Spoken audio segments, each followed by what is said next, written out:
शेषनाग ने क्यों दिया था श्राप अपनी पुत्री सुलोचना को। सती सुलोचना की कथा। एक बार माता लक्ष्मी ने शेषनाग को श्री हरि विष्णु के हाथ पर बांध दिया। उन्होंने शेषनाग को कसकर श्री हरि की कलाई पर बांध दिया, जिससे उनके नेत्र से 2 अश्रु निकल गए और उन 2 आंसू की बूंदों से 2 सुंदर कन्याएं उत्पन्न हुई। उनमें पहली कन्या का नाम सुनैना और दूसरी कन्या का नाम सुलोचना रखा गया। सुनैना का विवाह मिथिला राज्य के राजा जनक से किया गया। सुलोचना का विवाह देवराज इंद्र के पुत्र जयंत से निश्चित हुआ। किंतु जब सुलोचना को पता चला कि असुरों के सम्राट रावण के पुत्र मेघनाद ने इंद्र और उनके पुत्र जयंत को हरा दिया है, तो सुलोचना को मन ही मन मेघनाद से प्रेम हो गया और मेघनाद भी सुलोचना के सौंदर्य पर मुग्ध हो गया और दोनों ने विवाह कर लिया। जब नागराज शेषनाग को ये बात पता चली तो उन्होंने सुलोचना को क्रोधित होकर ये श्राप दिया कि तुमने जिस अधर्मी को अपना पति चुना है उसका वध त्रेता युग में मेरे ही हाथों होगा। इसी श्राप के कारण मेघनाद का वध शेषनाग ने लक्ष्मण का रूप धरकर किया। सती सुलोचना की कथा। सुलोचना शेषनाग की पुत्री और लंका के राजा रावण के पुत्र मेघनाद की पत्नी थी। लक्ष्मण के साथ हुए एक भयंकर युद्ध में मेघनाद का वध हुआ। उसके कटे हुए शीश को भगवान श्री राम के शिविर में लाया गया था। अपने पति की मृत्यु का समाचार पाकर सुलोचना ने अपने ससुर रावण से राम के पास जाकर पति का शीश लाने की प्रार्थना की, किंतु रावण इसके लिए तैयार नहीं हुआ। उसने सुलोचना से कहा कि वह स्वयं राम के पास जाकर मेघनाद का शीश ले आए, क्योंकि राम पुरुषोत्तम हैं, इसलिए उनके पास जाने में तुम्हें किसी भी प्रकार का भय नहीं करना चाहिए। रावण के महापराक्रमी पुत्र इंद्रजीत अर्थात मेघनाद का वध करने की प्रतिज्ञा लेकर लक्ष्मण जिस समय युद्ध भूमि में जाने के लिए प्रस्तुत हुए, तब राम उनसे कहते हैं, लक्ष्मण, रण में जाकर तुम अपनी वीरता और रण कौशल से रावण पुत्र मेघनाद का वध कर दोगे, इसमें मुझे कोई संदेह नहीं है।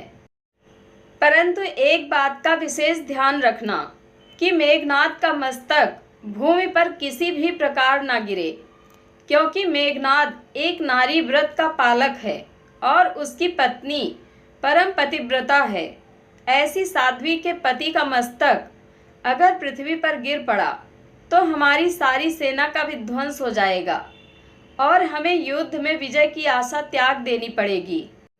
लक्ष्मण अपनी सेना लेकर चल पड़े। समर भूमि में उन्होंने वैसा ही किया। युद्ध में अपने बाणों से उन्होंने मेघनाद का मस्तक उतार लिया, किंतु उसे पृथ्वी पर नहीं गिरने दिया। हनुमान उस मस्तक को रघुनंदन के पास ले आए। मेघनाद की दाहिनी भुजा आकाश में उड़ती हुई उसकी पत्नी सुलोचना के पास जाकर गिरी। सुलोचना चकित हो गई। दूसरे ही क्षण अत्यंत दुख से कातर होकर विलाप करने लगी। उसने भुजा को स्पर्श नहीं किया। उसने सोचा, संभव है यह भुजा किसी अन्य व्यक्ति की हो। ऐसी दशा में पर पुरुष के स्पर्श का दोष मुझे लगेगा। निर्णय करने के लिए उसने भुजा से कहा, यदि तू मेरे स्वामी की भुजा है तो मेरे पतिव्रत की शक्ति से युद्ध का सारा वृतांत लिख दे। भुजा में दासी ने लेखनी पकड़ा दी। लेखनी ने लिख दिया, प्राण प्रिय, यह भुजा मेरी ही है। युद्ध भूमि में श्री राम के भाई लक्ष्मण से मेरा युद्ध हुआ। लक्ष्मण ने कई वर्षों से पत्नी, अन्न और निद्रा छोड़ रखी है। वह तेजस्वी तथा समस्त दैवीय गुणों से संपन्न है। संग्राम में उनके साथ मेरी एक नहीं चली। अंत में उन्हीं के बाणों से विद्ध होने से मेरा प्राणांत हो गया। मेरा शीश श्री राम के पास है। पति की भुजा लिखित पंक्तियां पढ़ते ही सुलोचना व्याकुल हो गई।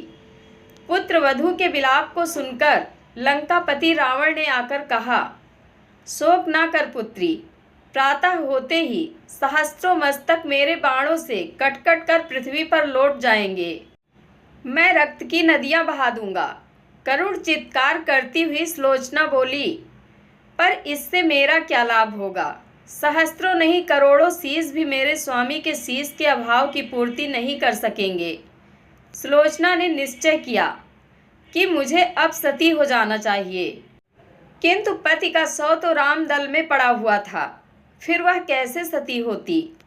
जब अपने ससुर रावण से उसने अपना अभिप्राय कहकर अपने पति का शव मंगवाने के लिए कहा, तब रावण ने उत्तर दिया, देवी, तुम स्वयं ही रामदल में जाकर अपने पति का शव प्राप्त करो। जिस समाज में बाल ब्रह्मचारी हनुमान, परम जितेंद्रिय लक्ष्मण तथा एक पत्नी व्रती भगवान श्री राम विद्यमान हैं, उस समाज में तुम्हें जाने से डरना नहीं चाहिए। मुझे विश्वास है कि इन स्तुत्य महापुरुषों के द्वारा तुम निराश नहीं लौटाई जाओगी। सुलोचना के आने का समाचार सुनते ही श्री राम खड़े हो गए और स्वयं चलकर सुलोचना के पास आए और बोले, देवी, तुम्हारे पति विश्व में अन्यतम योद्धा और पराक्रमी थे। उनमें बहुत से सद्गुण थे, किंतु विधि की लिखी को कौन बदल सकता है? आज तुम्हें इस तरह देखकर मेरे मन में पीड़ा हो रही है। सुलोचना भगवान के स्तुति करने लगी। श्री राम ने उसे बीच में ही टोकते हुए कहा, देवी, मुझे लज्जित ना करो। पतिव्रता की महिमा अपार है, उसकी शक्ति की तुलना नहीं है। मैं जानता हूँ कि तुम परम सती हो। तुम्हारे सतीत्व से तो विश्व भी थर्राता है। बताओ कि मैं तुम्हारी किस प्रकार सहायता कर सकता हूँ। सुलोचना ने अश्रुपूरित नयनों से प्रभु की ओर देखा और बोली, राघवेंद्र, मैं सती होने के लिए अपने पति का मस्तक लेने के लिए यहाँ पर आई हूँ। श्री राम ने शीघ्र ही ससम्मान मेघनाद का शीश मंगवाया और सुलोचना को दे दिया। पति का छिन्न शीश देखते ही सुलोचना का हृदय अत्यधिक द्रवित हो गया। उसकी आंखें बड़े जोरों से बरसने लगी। रोते रोते उसने पास खड़े लक्ष्मण की ओर देखा और कहा, सुमित्रा नंदन, तुम भूल कर भी गर्व मत करना कि इनका वध मैंने किया है। मेरे स्वामी को धराशायी करने की शक्ति विश्व में किसी के पास नहीं थी। यह तो 2 पतिव्रता नारियों का भाग्य था। आपकी पत्नी भी पतिव्रता है और मैं भी पति चरणों में अनुरक्ति रखने वाली उनकी अनन्य उपासिका हूँ। पर दुर्भाग्य से मेरे पति पतिव्रता नारी का अपहरण करने वाले पिता का अन्न खाते थे और उन्हीं के लिए युद्ध में उतरे थे। इसी से मेरे जीवन का धन परलोक सिधारे। सभी योद्धा सुलोचना को राम शिविर में देखकर चकित थे। वह यह नहीं समझ पा रहे थे कि सुलोचना को यह कैसे पता चला कि उसके पति का शीश भगवान राम के पास है। जिज्ञासा शांत करने के लिए सुग्रीव ने पूछ ही लिया कि यह बात उन्हें कैसे ज्ञात हुई कि मेघनाद का शीश श्री राम के शिविर में है।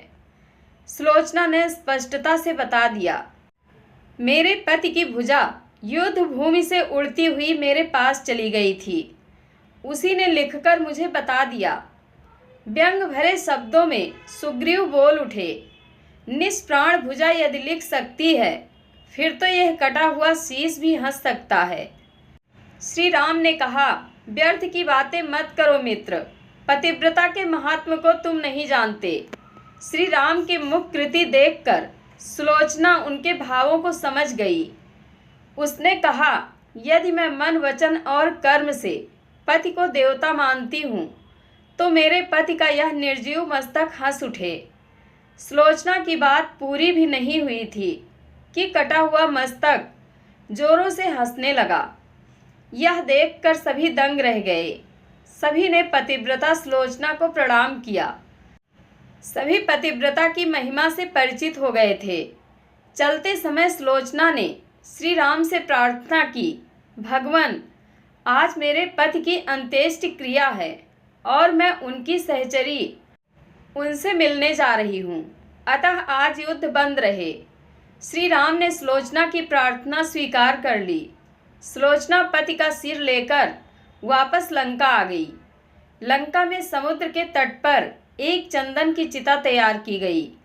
पति का शीश गोद में लेकर सुलोचना चिता पर बैठी और धधकती हुई अग्नि में कुछ ही क्षणों में सती हो गई।